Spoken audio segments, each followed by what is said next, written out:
Good evening, everyone, and welcome to the Institute for Earth and Spirit. Tonight, we have the wonderful opportunity to host a remarkable conversation in a very beautiful space that has been prepared to present the Zen photography of Thomas Merton. And we hope that this evening's conversation will be deep and enriching as we seek to understand more deeply the hidden wholeness of the legacy of Thomas Merton and what he would point us to.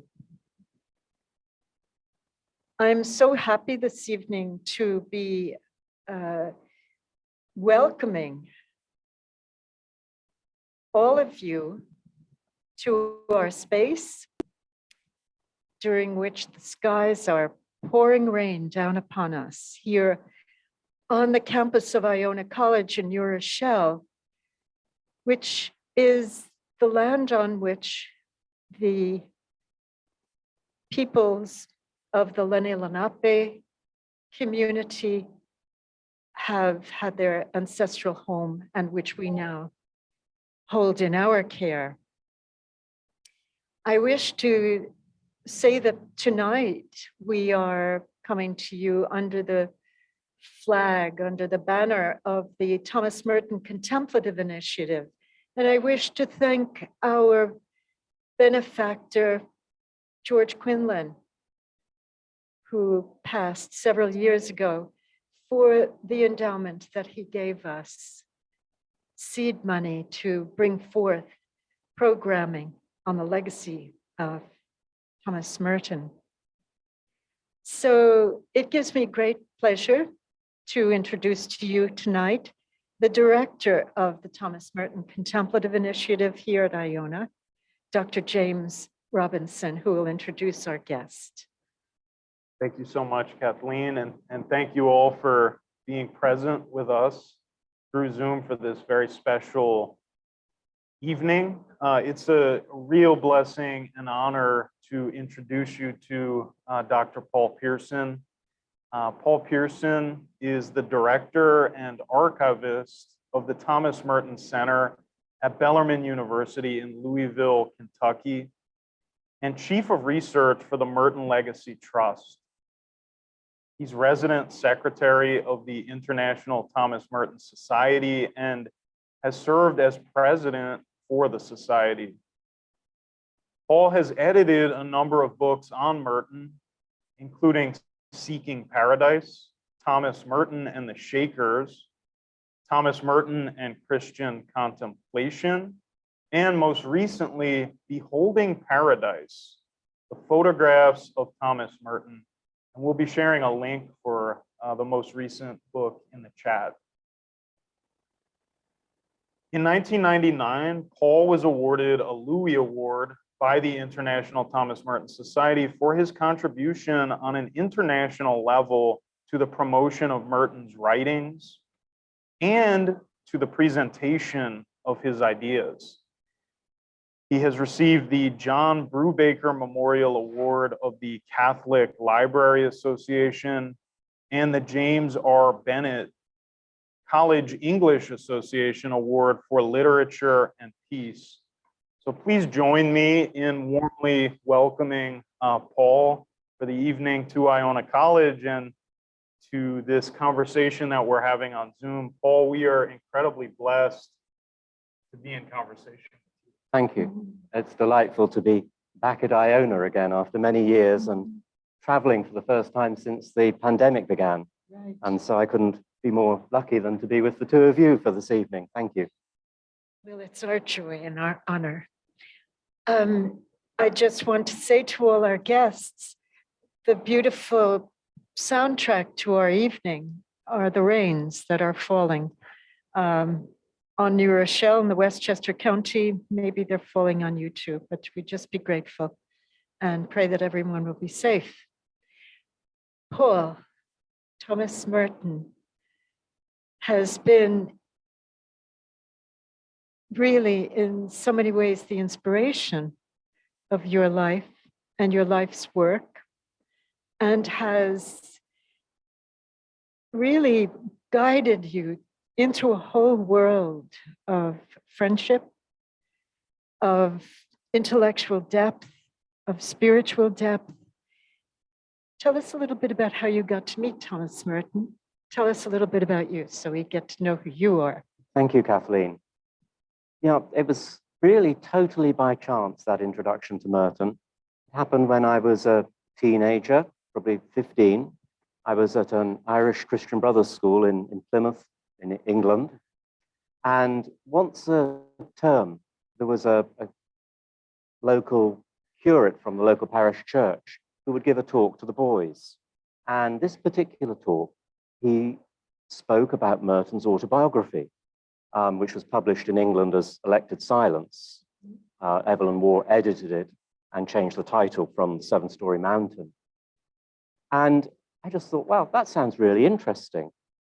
You know, I can still, it's strange, it's one of those images that has stuck with you really your whole life. I can still see him standing there holding the green cover of this paperback book up. But this was 1978, 1979. The book wasn't in print in England at that time. For some reason, I didn't ask him, could I borrow his copy? And the only book that I could find was The Monastic Journey, which is a book Merton wrote, well, it's essays that were edited for publication after his death. And it's really about the monastic and the hermit life. So it's not the first book I would recommend to a teenager.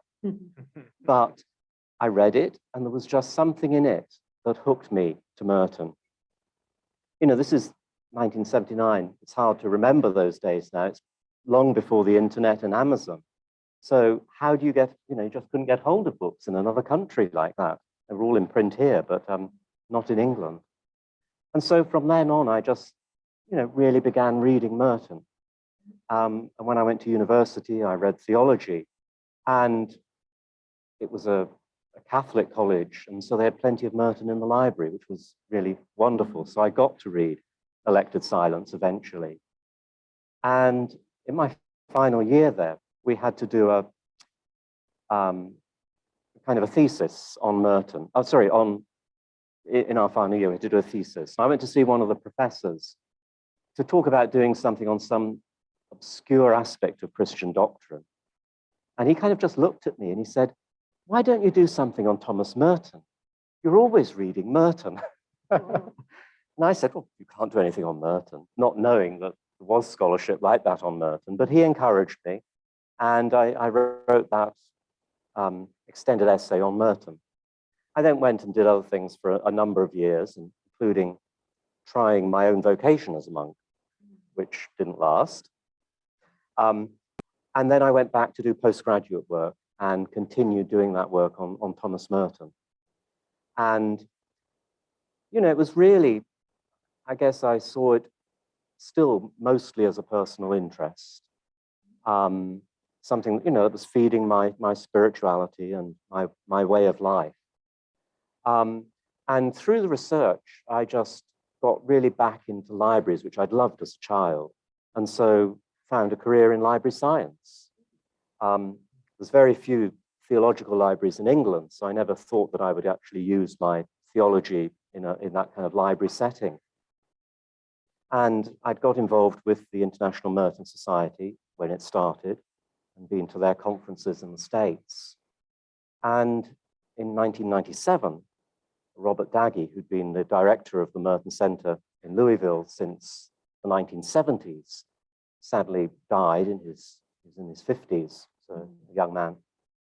And Bellarmine was then looking for a new director. And I was one of the people that they approached, with having, you know, done academic work on Merton and also with a background in library science. And so it was a huge move, as you can imagine, deciding to move across the pond.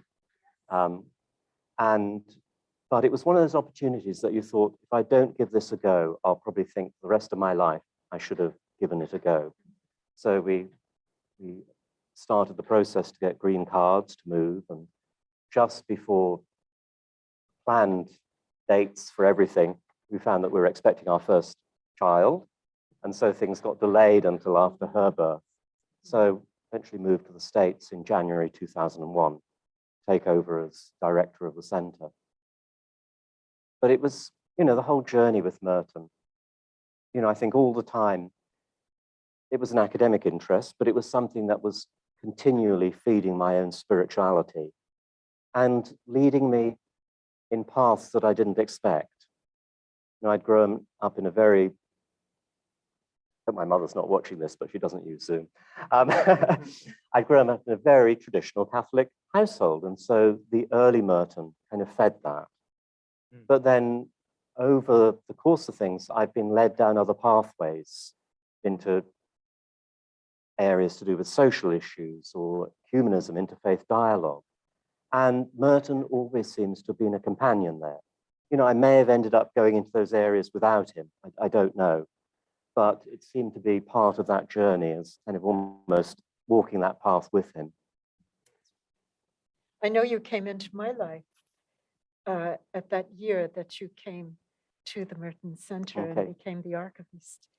And I'm also thinking that maybe our friends who are in our circle, part of this conversation, are resonating with what you've said in terms of their own encounters with Thomas Merton. Certainly you've touched on things that I recognize decades before, but meeting Merton and finding all of a sudden a soulmate, a friend, someone who was really able to articulate something of my own life in the spirit and life in the world in ways that I would never have had the words as a teenager. Sure. I wondered yes, if Jim please, might like yes. to share with us your His encounter with Merton. experience, right? Yeah. Well, I think that initially my introduction to Merton comes through summers on the Jersey Shore, where my dad would read. He kind of had this perpetual project of reading through Seven Story Mountain on the beach. And he would read passages that he particularly liked aloud to us, which he tends to do with materials that he's reading.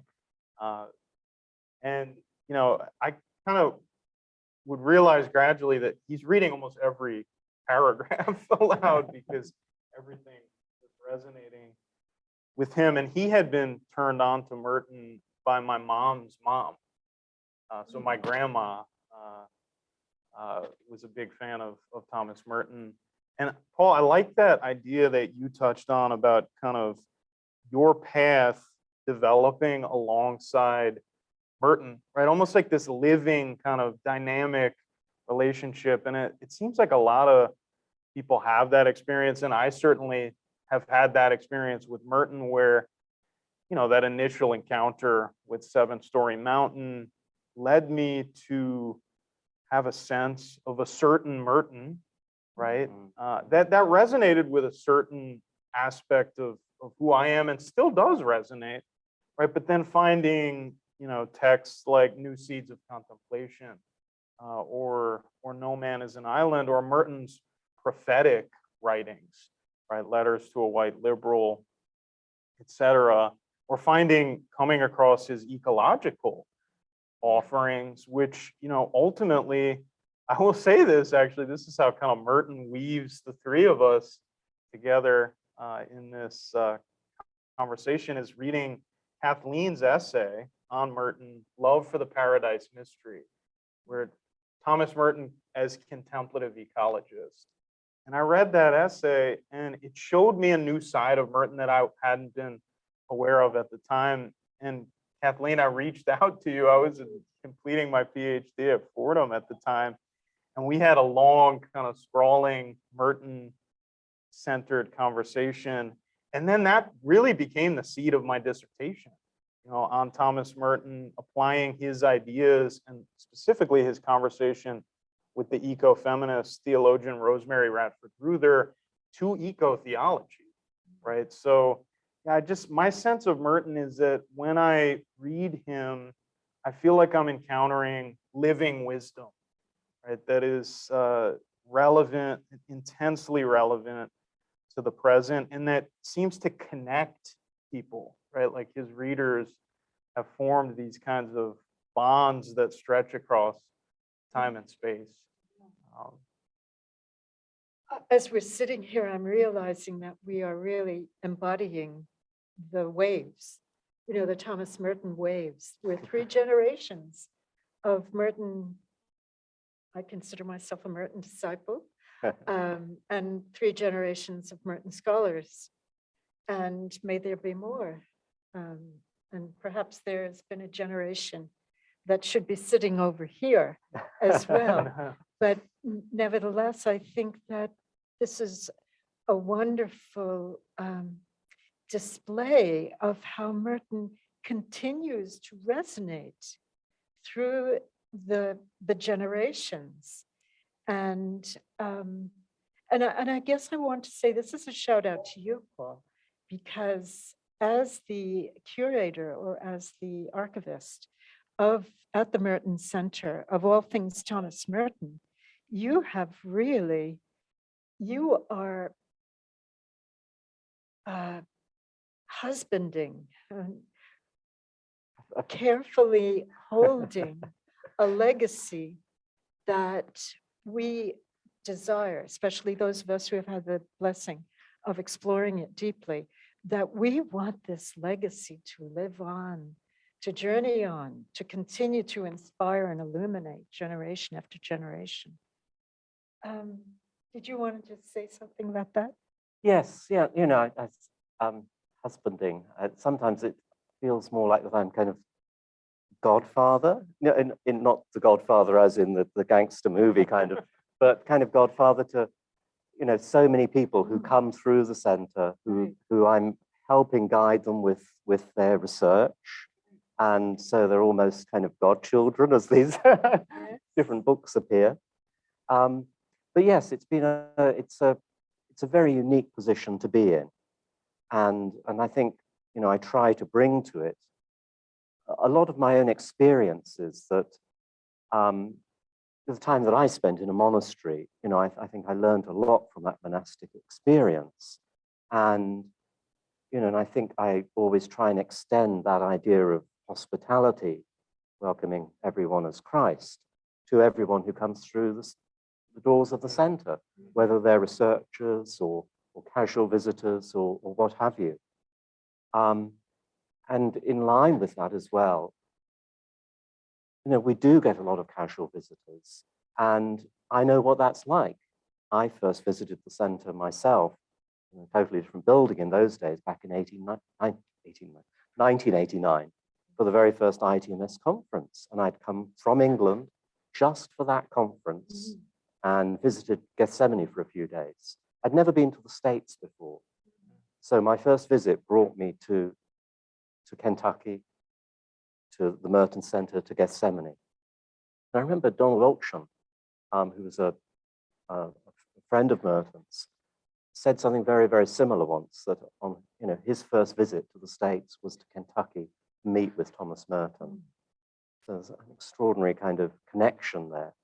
And so you understand when people turn up at the center who've been reading Merton their whole life, and they've got this one opportunity to go to Gethsemane. They want to visit the center. They want to stand at the corner of 4th and Walnut, where Merton had that experience of oneness with other people. And so I think, having done that myself, you can empathize with people who are still doing it, and know exactly how emotional that can be sometimes. I remember once a couple of students came through and had a wonderful discussion with them, and kind of said goodbye to them. And as I was returning to my office, I saw one of them kind of turn around at the doors and genuflect. and I think that's the power that Merton has had in some people's lives. Just turns things around for people, and you do want to visit places connected with that. You want to see these places that Merton was talking about, the knobs of Kentucky or what have you. He's a man of pilgrimage, but also he's a lure to pilgrimage. Himself, we make pilgrimage to him in many ways. I want to invite our friends, please, to become friendly with the chat option and let us hear some of your responses, your resonances with what we're saying. And also we want to post some of the links to some of these places that we're speaking about, to the Merton Center itself, and to anything else that we've been speaking of recently. I Could want I- to go back. I'm sorry, yes. Maybe please. just to say a little bit about the Merton Center, Sure, because some please. viewers or Zoomers, I'm not quite Yes, sure what you call conversation- it, conversation may partners. not really be familiar with it. But Yeah. the center was actually, well, the collection at Bellarmine was started by Merton himself in 1963. He developed friendships with some of the faculty at Bellarmine, and the suggestion was made that maybe Bellarmine should house some of his papers. So in 63, Merton started giving papers to Bellarmine and encouraging friends who had letters and other things to do the same. And then in 1967, he was preparing a literary trust. He didn't realize he would die just a year later, but had been encouraged by his publishers to set up a literary estate. And in that document, he would make Bellarmine the official repository of his literary estate. So after his death, all of his remaining papers from the Abbey of Gethsemane were transferred to Bellarmine. And so we're sitting on a vast collection of Merton's original materials, the manuscripts and variant typescripts of all of his major books, his correspondence, which is really quite remarkable. Extraordinary. Only when the center was set up in 63 did he start keeping letters that he received and carbon copies of the letters he wrote.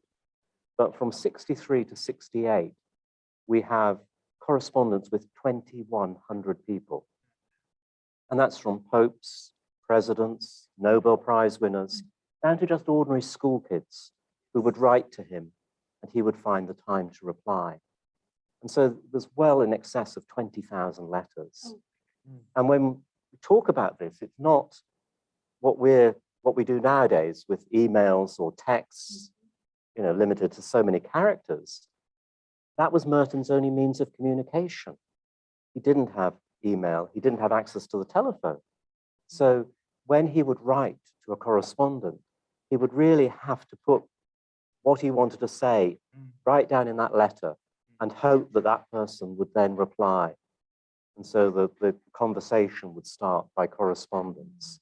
And so sometimes the letters could be 2 or 3 pages of single space typing and, and putting down, real content, which we just don't seem to do nowadays.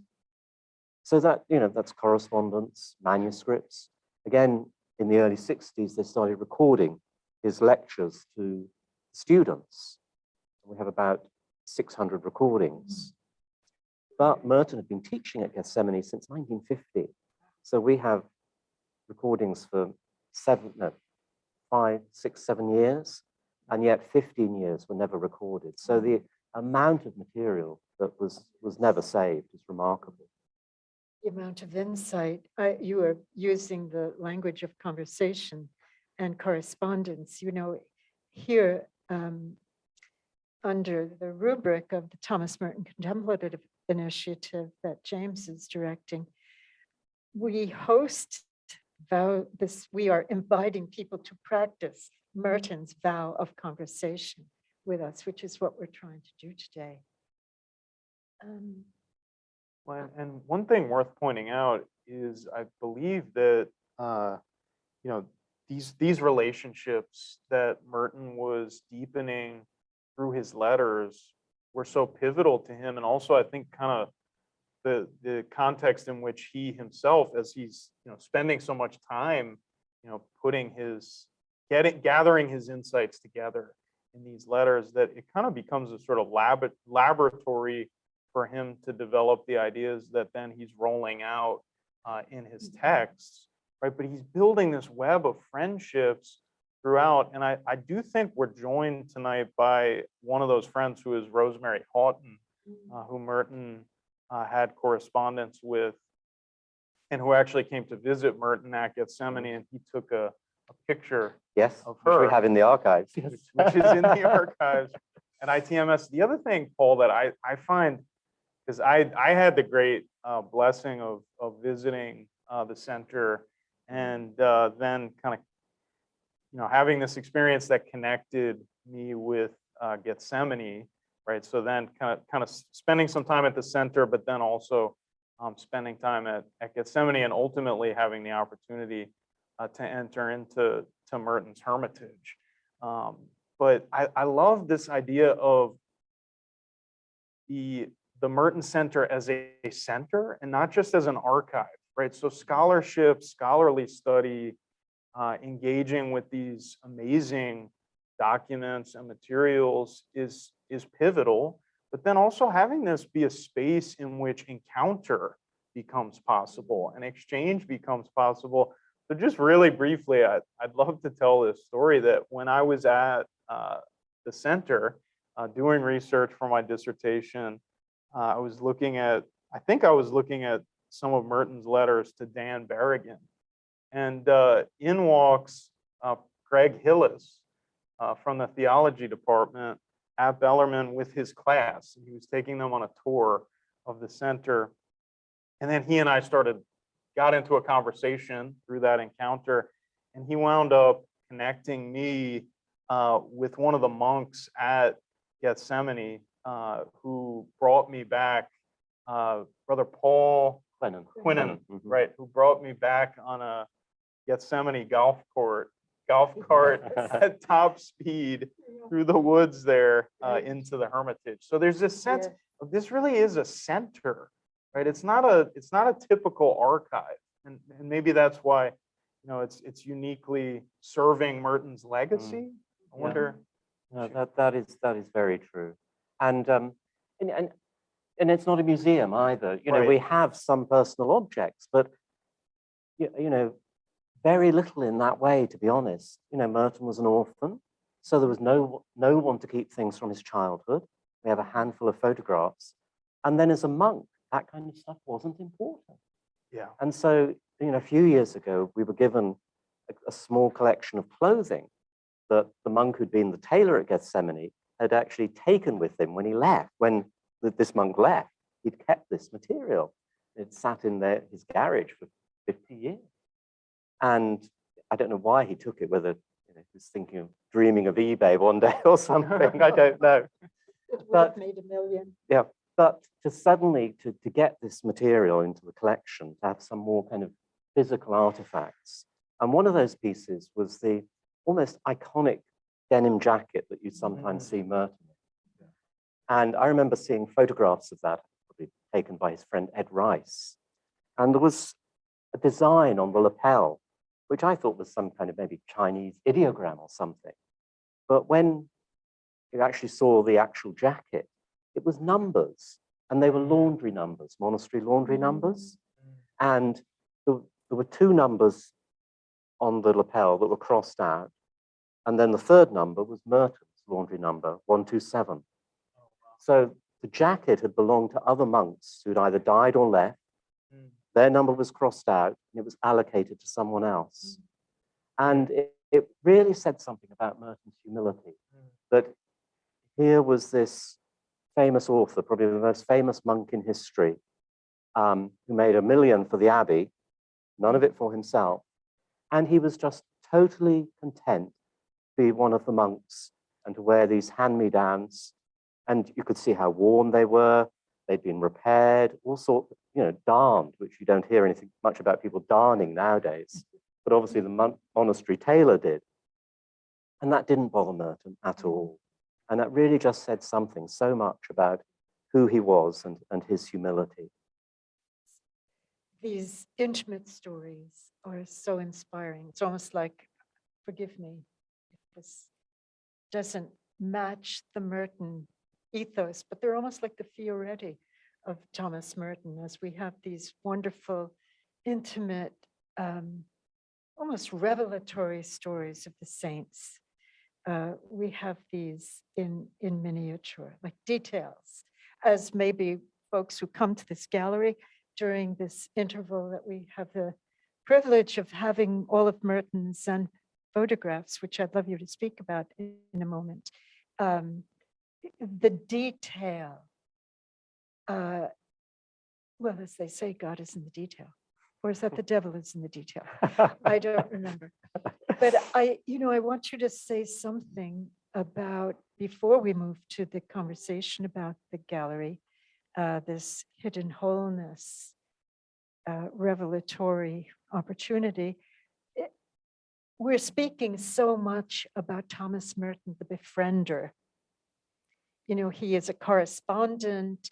He is a man who can become present and intimate and particular to each of the persons who come into his life or whom he seeks out.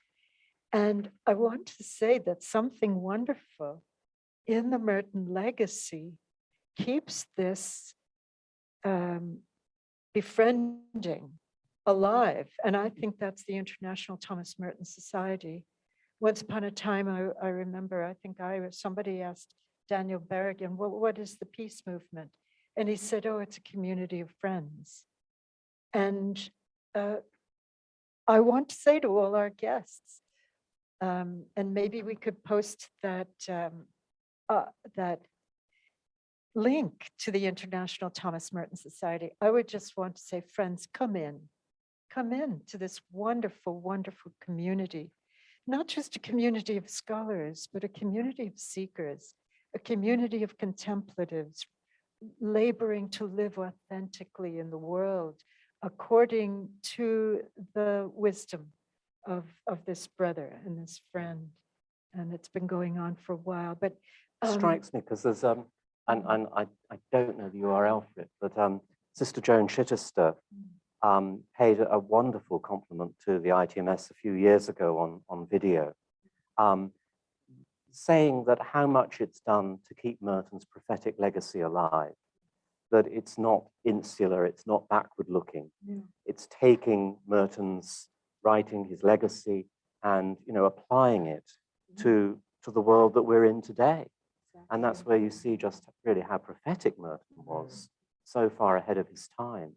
And it has become a community of friends, scholars who keep pursuing the cutting edge of Merton studies, artists, poets, spiritual practitioners, students of all kinds, and friends who just want to be together every other year somewhere to celebrate.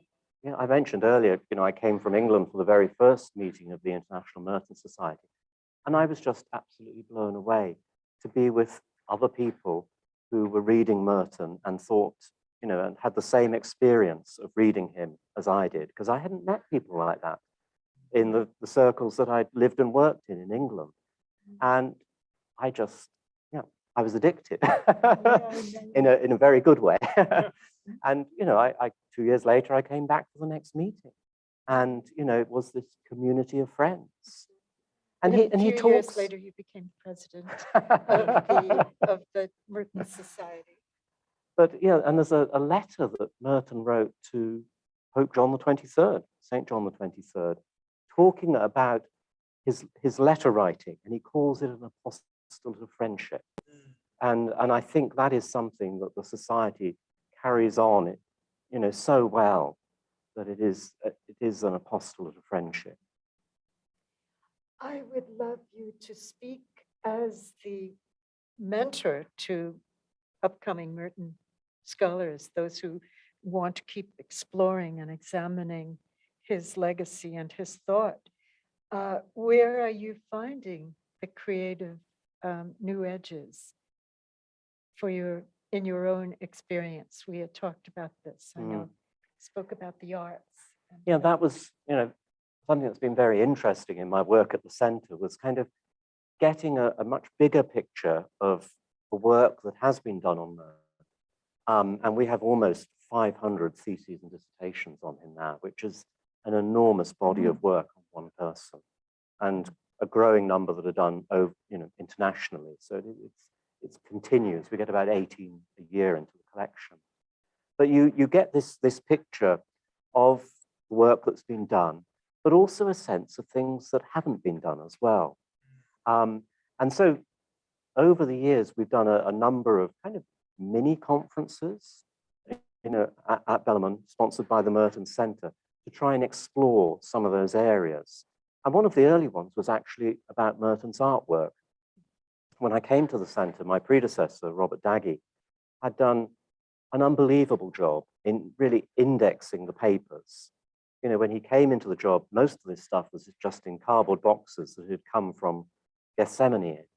And really only with the work that he did of beginning to sort this material and index it was the scholarship then possible. If you look at the years from 68, really up to about 1980, very little scholarship was happening. It only really began building on the work that Daggy had done. But one area that he'd overlooked was Merton's artwork. And Merton's parents, Owen and Ruth Merton, they were both artists. And throughout his life, Merton himself was an artist. At school, at Columbia, he drew cartoons. Throughout his time at the monastery, he would draw. I don't think people realize that he, the same way that he couldn't almost stop writing, he couldn't stop drawing either. And so we have maybe 1,000 of his drawings in the collection. And from 41 up to 1960, they tend to be fairly traditional images of monks, saints, crucifixion, a few landscape studies. And then in 1960, his work really changes. You get this turn to the world in his writings, but his artwork changes.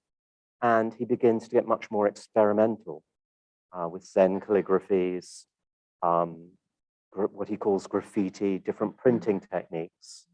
And then also in the early 60s, beginning to get into photography. But my predecessor hadn't done anything with this body of work. And because of that, very little scholarship or interest was shown in it. So one of the very early conferences we did was on Merton's artwork. And we invited 3 people to speak on Merton's drawings and calligraphies, 3 to talk on his photography, and to begin generating interest in that.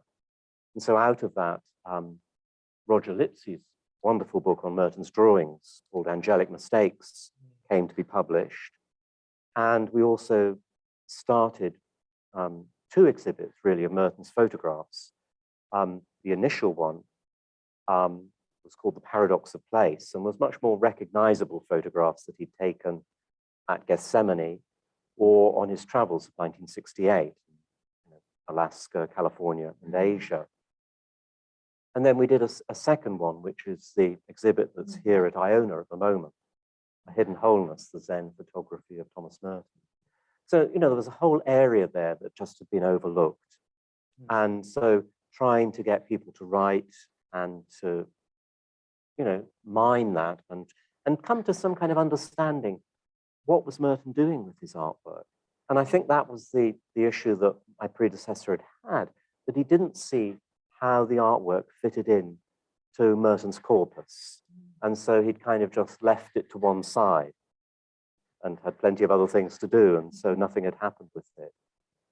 But, other areas that we've explored have been certainly done work on Merton's poetry, which frequently has been overlooked. For those familiar, his collected poems is over 1,000 pages in length. Published 10 volumes of poetry during his lifetime. Again, from his first days at Gethsemane right up until his days in Asia, he was writing poetry. We did a conference on Merton and ecology. I remember, Kathleen, you presented a paper on letters to a green liberal. Was that what you called it? Yes. We did one on Merton and ethics, taking Merton's thinking and applying it to the professions, to education, medicine, and business. And then more recent, well, not more recently. Merton and technology. Anthropology, Oh, which was yes. very powerful. And I Forgot- think I very forgot that one. timely and important conference to revisit actually the resources from there. Yeah. And then, yes, and then the anniversary of the conference that Merton did in 1964 for peacemakers, it was on probably the 50th anniversary of that. We brought back a few of those who were still living from the original conference, and then brought back a number of activists who were working in similar fields nowadays, and had an amazing conference that weekend with them, in dialogue about the impact that Merton was having on their social activism. But one area that struck me very personally when I came to the center was Merton's writings on racism and the way really they were being totally ignored. I'd moved to Louisville from London, and for people who visited London, especially I think somehow it's something to do with public transport. Everybody, is rubbing shoulders with one another, and it's so multicultural. London, it's an amazing city. And I moved to Louisville, and it was still segregated. This is in the 2000s.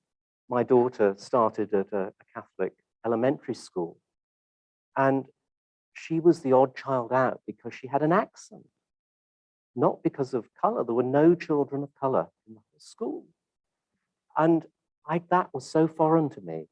And somehow it drew me to looking at Merton's writings on racism. And it just struck me that, it was a subject he addressed again and again in the 60s. And it was being ignored. We have maybe 100 theses and dissertations on Merton's writings on peace.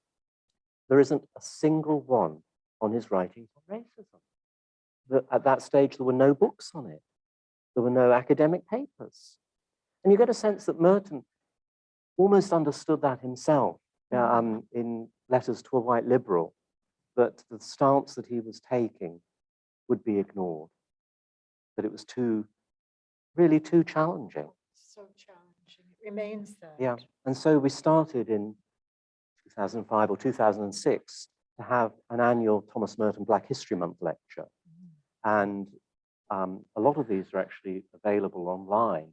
If you go to the research section of the center's web pages, there's a section on bibliographies there, and there's a big bibliography on Merton and racism. And you can actually listen to some of these recordings of these lectures.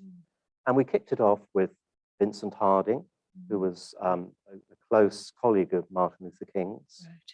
And then over the years, we've brought in a variety of different speakers. We've had academics, we've had priests and bishops, we've had social activists, and we've had somebody like Dorothy Cotton again, who was probably the most senior female member of King's Inner Circle. So quite a remarkable collection of different speakers. And just a fact, which is that Dr. King ought to have been with Thomas Merton himself. A number The of week- times. A number of A times. number of times, Yeah. but it was scheduled for the week after, I believe, his assassination. Yeah. So But he'd been invited to the Peacemakers Retreat in '64, I see. but the weekend it was held, he just happened to be in Oslo, collect the Peace Oh. Prize, so couldn't Yes. make it. But I think that's such a powerful detail Yes. to know and to remember, especially for this moment.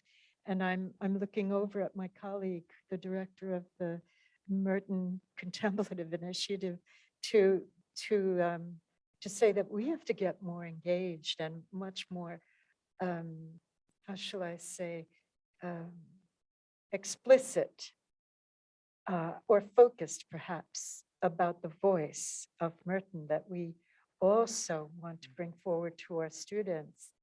And how far ahead of his time he was. A book we've mentioned is Letters to a White Liberal, and some of the issues that he addresses in that, nobody else was saying those things at that time. He talks there about structural racism. It's a term you hear nowadays, but that was in 1964. And the inequality of kind of income between you know, blacks and whites and all these kinds of, you know, Merton was aware of that at that time when nobody else was. Quite, you know, it's just quite remarkable.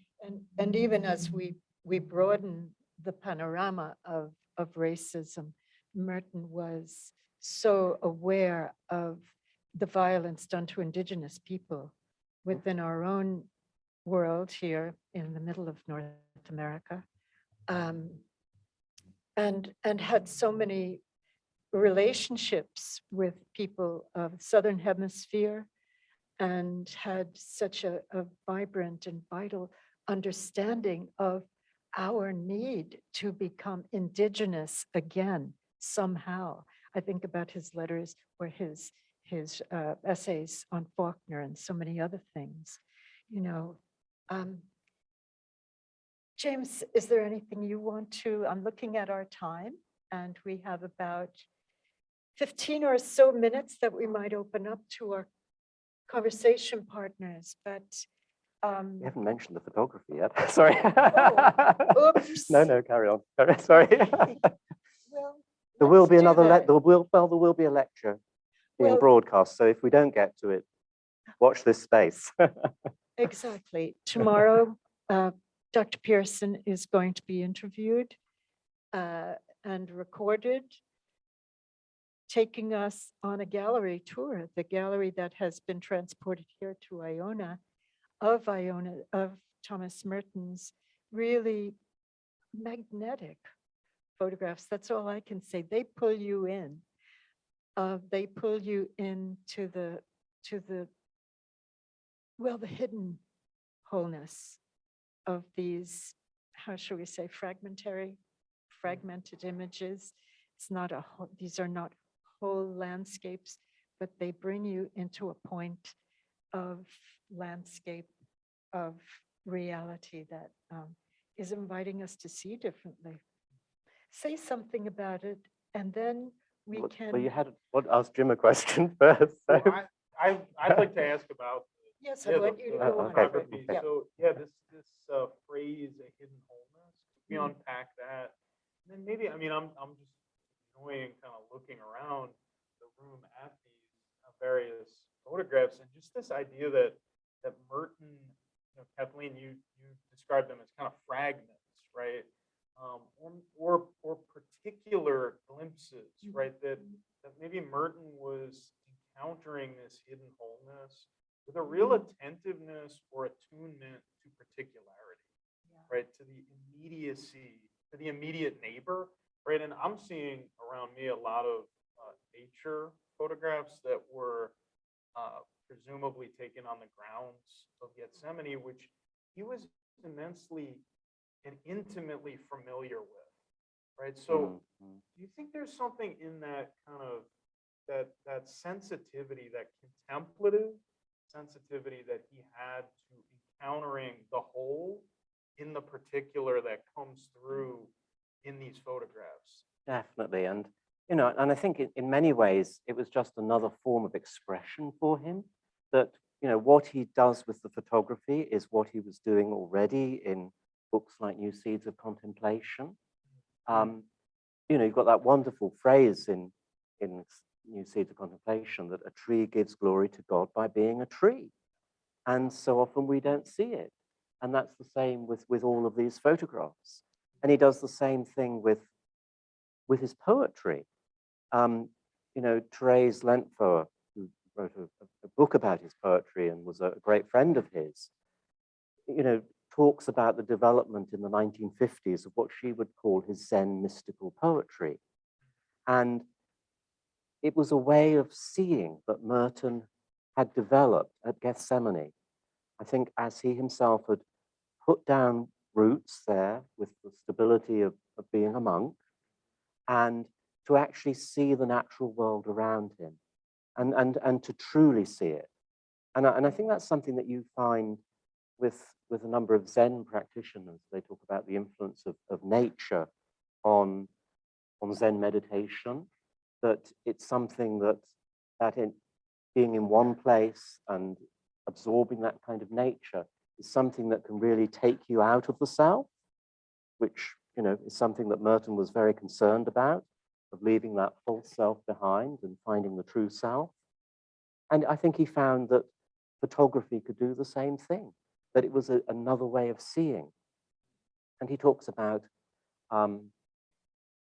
seeing paradise. That's even in books as early as, say, Bread in the Wilderness, there's some wonderful paragraphs in that where he talks about seeing glimpses of paradise.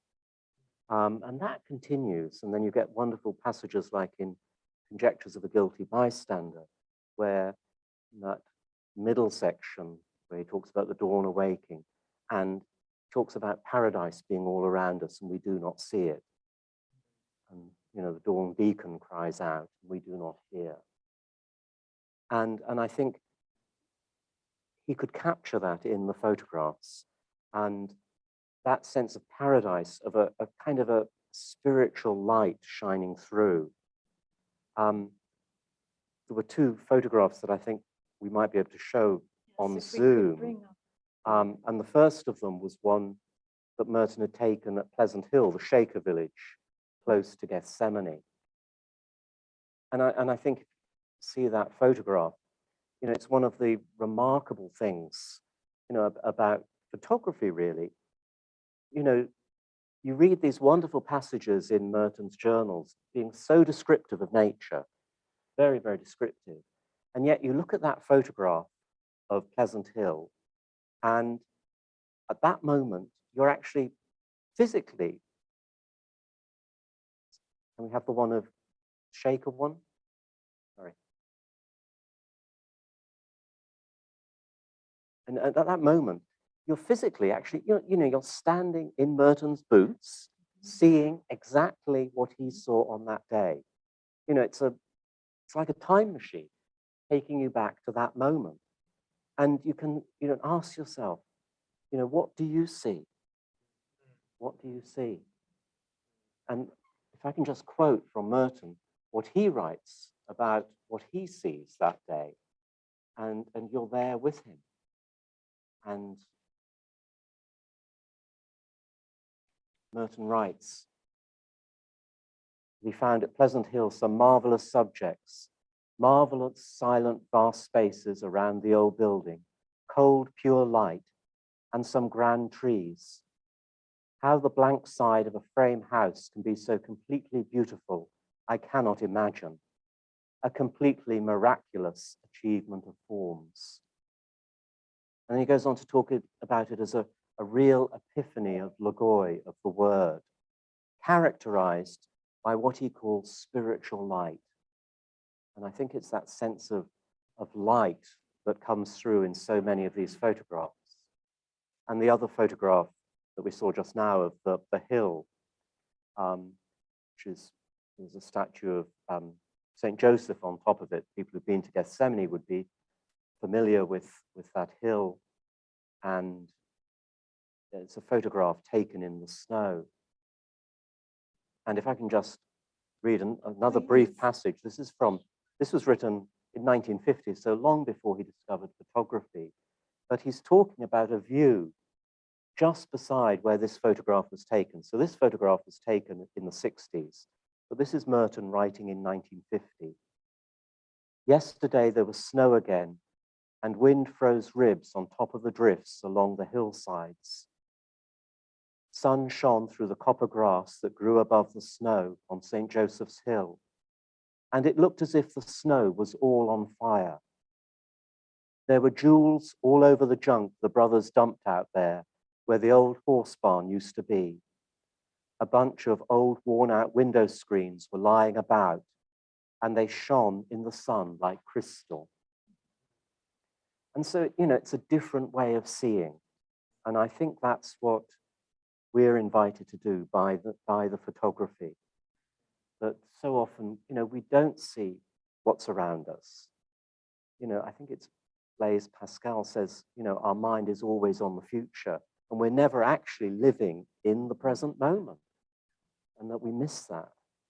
There's also that beautiful line in Merton's letter that I'm thinking of, his letter to Rachel Carson, that human beings were placed in creation in order to be the eyes of the body. And that we've kind of lost this sight.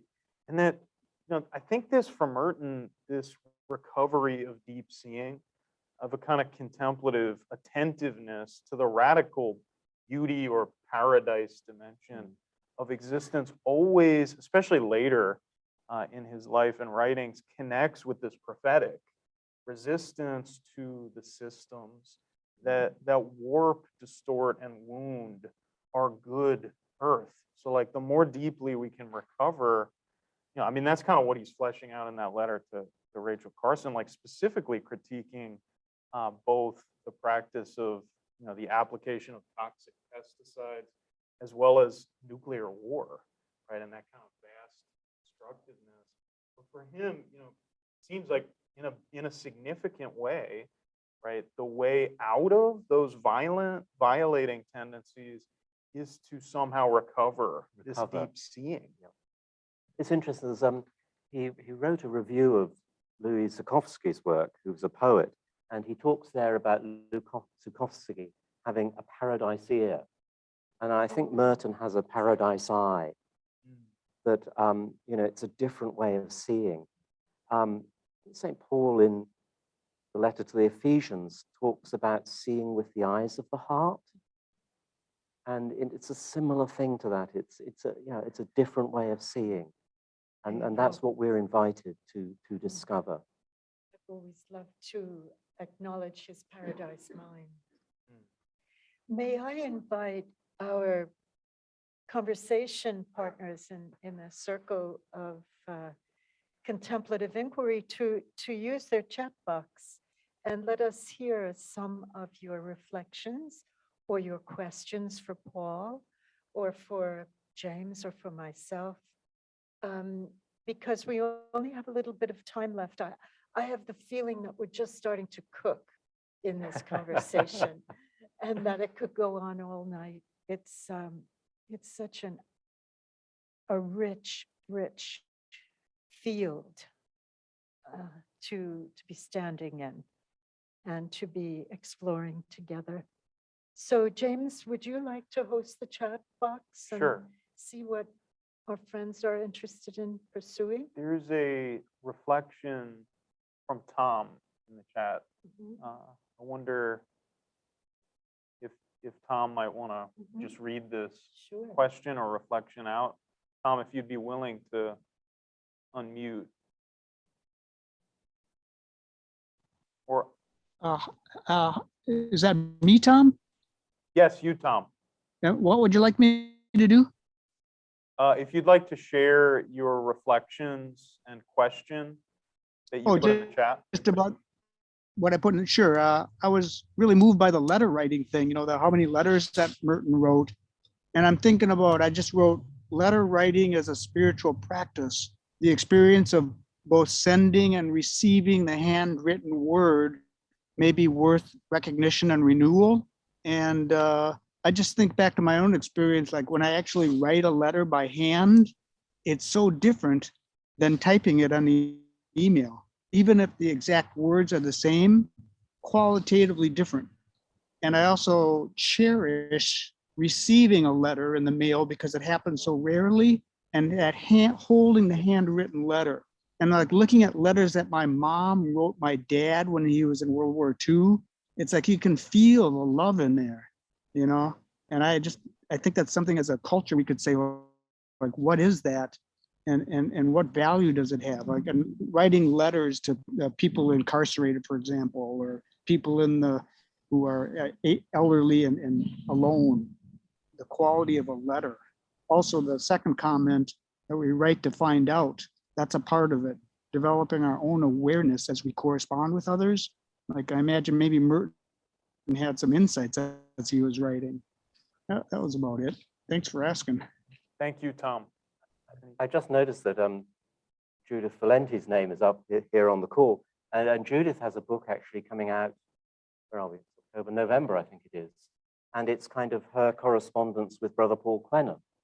And and it's this experience of letter writing and the depths that they go into in it. So that's a book worth looking out for.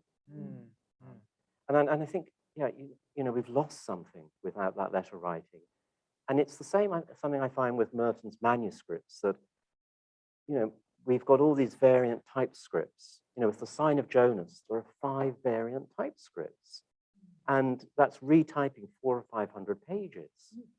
Nowadays you turn on the computer, delete a few pages, insert a few words, but then you lose that literary history of that person's, developing their thinking. And, we have that with Merton. We have it with many of the famous authors, that they've kept all these different manuscripts and variants, so you can see their thinking develop. And that's, the world is losing that literary history with people writing nowadays. And also we're losing a lot of deep and rich emotional history, our own histories. I'm thinking, what do young lovers do now? Where are the love letters that they'll be wanting to keep and capture for the future and hold? It's interesting. James, maybe we could ask Kevin. Do you see Kevin's prompt? I don't. I think he might have shared that privately. Kevin Burns, would you like to ask Paul your question yourself? Yes, greetings from Canada. Lovely, lovely session. I have a question for Paul, which he may not wish to answer, but I hope he does. I'm very interested that he had what I would call a truncated monastic experience. I'm wondering now, in the years following that, how anything in the writing of Merton helped him to understand the experience that he had had. Interesting question. Thank you. Yes. I think it works, but I think it's worked both ways, to be honest, Kevin. I think, I finished a novitiate in a Benedictine monastery in England, so not Cistercian. I could never do the Cistercian way of life. That really is too tough. I've seen it. There's a romantic attraction to monasticism, but I know it's not for me. But things that I learned in that year in the monastery about community and different aspects of the rule, continued to feed me in my work. And I think it works backwards as well from Merton, feeding that as well. And one of the things that I've done with some of the recent papers that I've written have been kind of exploring some of those themes with Merton. At this year's ITMS conference, I did a paper on Merton and Benedict's steps of humility, which turned out to be quite an interesting experience for me as writing a paper. It was one of the hardest ones I think I've ever written. But coming to an understanding of Merton's understanding of humility and how that fitted with Benedict, which was at the end of it was very rewarding. So I hope that answers what you were kind of asking, Kevin. I think, both my own experience of being behind the walls, so to speak, in the monastery feeds my study of Merton, but Merton also feeds my understanding of my own monastic experience as well. And, I'm just so grateful that I had that experience. There's a lovely remark here from Sister Jean, whom I'm delighted to see is with us. All that Thomas Merton did, writing, art, poetry, letter writing, was done with a different relationship with time. And it's an extraordinary thing, because as someone else, thank you for calculating this, someone calculated, thank you, Rob Wall, he calculated that 5 years and 200,000 letters is approximately 11 letters a day, and sent and mailed. But it is that mystery of presence. And yet for Merton, time felt elastic, didn't it? I mean, he just was, I can't imagine all he realized in a day, or all he realized in a month, or a lifetime. Yeah, no, it's yeah, that's one of the things, and I said to Kathleen earlier in the day that I find harder and harder to understand the longer that I do this job is what Merton did, because new materials continue to come to light. You know, 50, 60 years nearly after his death, new letters keep coming to light. And you think, how could one man have done this? And, you know, especially during his time as novice master, which was 10 years, 55 to 65, you know, the novice master has to set an example to his students. You know this from your experience. And, you know, Merton had large groups of novices. You know, at one point, I think he had 30 or 40 novices. And so he had to set an example of his commitment to the monastic round of prayer, his commitment to the work. But then there was also his commitment to teaching. You know, he would be giving 3 classes to his students a week. And as you know, as a teacher, you have to prepare for those classes. He would also be seeing the students individually for direction once every 2 weeks. Can you imagine the amount of time that would take, a half-hour session with each of these students? And you kind of think, well, where did he find the time to write? But then where did he find the time to read? Because, you know, that kind of writing that he does just doesn't materialize from nowhere. You know, he read so deeply in so many different areas. You know, I just can't get my mind around him the more that I know him. And he lived a relatively short life by Oh. our standards. Well, yeah, the 7-Story Mountain was published in 48. He was dead in 68. You know, roughly 60 books published in his lifetime, and more than 60 have been published from the materials he left behind. So he's published more since he died than in his lifetime. You know, if you want a The miracle for irony his canonization. And the Zen paradox of all of that. I know that our time is coming to an end, unfortunately. And our brother James is going to aid us in gracefully take leave of each other for the moment, until we can be back together again. But I just want to ask James and Paul for a final word, if you have one, or if you wish to offer one, on what we called this session, which was the hidden wholeness of Thomas Merton. I hope that we've gotten a glimpse of that hidden wholeness in our vow, in our practicing his recommended vow of conversation. I think a major takeaway for me is that sensitivity that he had, that deep seeing that he offered to the present, to the particular, that coincided with this awareness of attunement to even rootedness in this hidden wholeness, right? So in a sense, it seems like everything he did was a part of this larger process.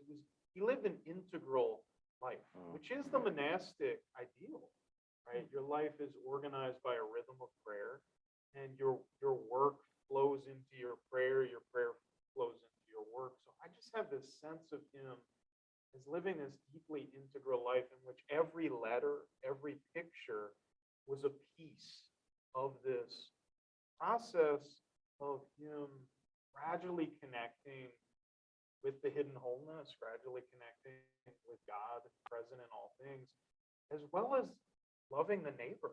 I was just thinking that with every person that he connected with. You know, there's a part of me, and I've said this to people who knew Merton well, that I'm not sure I would ever have wanted to meet him, to be honest. You know, I just think, you know, I'd be lost for words, and I would just feel very intimidated knowing the stature of this intellectual giant. And yet, I remember Frank O'Callaghan, who we both know or knew, He's died now, sadly. I remember saying that something similar like that to Frank. And Frank said that Merton had this ability to make everyone he met feel as if they were his best friend. And that is such a rare gift as well. So seeing the hidden wholeness in everyone that you encounter as well. Well, I don't want this conversation to end, though I know it must. And before I ask James to give us a blessing in Merton's own voice, I want to say to you, Paul, I want to really ask you to put yourself in the place of writing that paper on humility for what I'm going to say to you right now. Because, Paul, you have been such a faithful, I use the language of disciple, student of Thomas Merton. You have made it possible for us and for so many to receive the richness of the trove that is his. I wish there were a word for what a brother leaves you, like a patrimony. Well, a spiritual father. It is his spiritual patrimony to us. And I just want to thank you for your life's work, for the fidelity of it, for the arduousness of it at times, and for the way that you have borne it in season and out, and that you keep doing it. And I just pray that lots and lots more folks find their way, first of all, to the center, and also that tonight we have somehow scattered abroad some kind of alluring seed of attraction to Merton, especially in younger generations, for whom now it will be their task, as it is James's task, to hold that space for that great wisdom. So we want to thank you for coming Thank to you. Iona once again. I hope it's not your last journey here. Hope If I keep feeding him properly, I think he might. Well, I'll come be back to collect the photographs if nothing else. That's good. We have to give them back. We were going to keep those. Oh, But come and see them, yes. Zoomers. Thank you. Do Please come and come see to the exhibit. Iona. We will have this marvelous exhibit here till December 5th. And now, James, give us a blessing. Yes, and I want to echo all of Kathleen's stream of gratitude to you, Paul, for all of your work and your vocation. It is a vocation, yes. Right? I do feel An endless vocation. that. So thank you so much, Paul, seriously. So this excerpt includes the phrase hidden wholeness, and it comes from, it's the opening of a prose poem that Merton wrote called Hagia Sophia, which was published initially in a very small run by his a friend Yep. of Merton. So you see this friendship coming through even in these connections he was making with local publishers and printers and artists of all kinds. Victor Hammer, right? And the center has one of the original copies of the Yes, of the yes. Yeah. poem. It's incredibly beautiful, and I'd like to offer this as a prayer in gratitude for all that Merton has opened up for all of us, right? And he is the link that is connecting all of us here in this conversation that we're having, and in so many conversations, so many liberating, life-giving, inclusive, and contemplative conversations that are happening around the world. So in deep gratitude to Merton, and as a prayer, echoing his own prayer to the hidden wholeness, to Hagia Sophia, who is the feminine dimension of God. There is in all visible things an invisible fecundity a dimmed light, a meek namelessness, a hidden wholeness. This mysterious unity and integrity is wisdom, the mother of all. Natura naturans. There is in all things an inexhaustible sweetness and purity, a silence that is a fount of action and joy.